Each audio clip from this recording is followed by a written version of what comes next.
এখন কিন্তু ইনস্টাগ্রামে পুরো ভাইরাল এইরকম ফটোতে। তো আমিও কিন্তু বানিয়ে নিয়েছি। তো ভাবলাম তোমাদের সাথে শেয়ার করি, তোমাদেরও কাজে লাগবে। তো দেখো, দুটো ফটো দেখতে একই রকম হলেও কিন্তু একটু আলাদা আছে।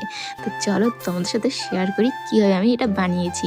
তো চলো দেখতে থাকো। তো আমি কিন্তু প্রথমেই ফটো তুলে রেখেছি, তারপরে হচ্ছে চ্যাট জিপিটিতে গিয়ে এই যে প্লাস যে চিহ্নটা আছে সেখানে ক্লিক করলে যে ফটোর অপশনটা আসবে, সেখানে যাওয়ার পরে এই যে আগে করে রেখেছি সেই ফটোগুলো তো আছে, আর যে ফটোটা করা হয়নি এখনো, তো সেই ফটোটা দিয়ে এখানে একটা লিঙ্ক আমি দিয়ে দিচ্ছি। তো এটা আমি আগে থেকে কপি করে রেখেছি, তো সেটাই পেস্ট করলাম। তো তারপরে তো কিছু টাইম সময় লাগবে। তো দেখো, কিছু টাইম সময় নেওয়ার পরেই কিন্তু আমার এই যে ফটোটা তৈরি হয়ে গেছে। তো আগে যে দুটো ফটো আমি বানিয়েছিলাম সেই দুটো একটু আলাদা, আর এটা কিন্তু একটু আলাদা। তো আগের ফটোগুলোতে হয়তো 4টা ফটো দিয়ে একটা কলাপ ছিল, আর এখানে দেখো অনেকগুলোই আছে। তো তারপরে উপরে যে চিহ্নটা সেখানে টাচ করে আমি সেভ করে নিলাম। তো এই ফটোটা আমি এখন বানিয়েছি।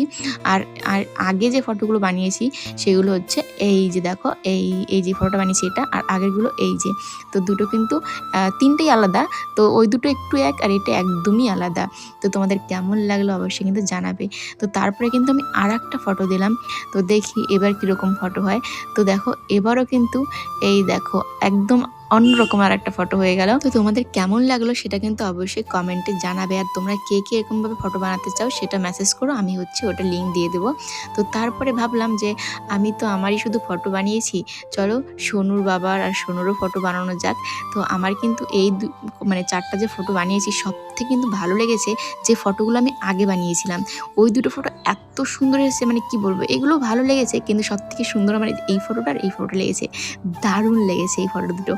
মানে সত্যি আমার যে গলায় তুলসীর মালা সেটাও এসেছে, এটা দেখে আমার আরও বেশি ভালো লাগছে। তো তোমাদের কেমন লাগছে অবশ্যই জানিও। আর ইনস্টাগ্রামে ট্রেন্ডিং সেটা না করলে কি হয় বলো।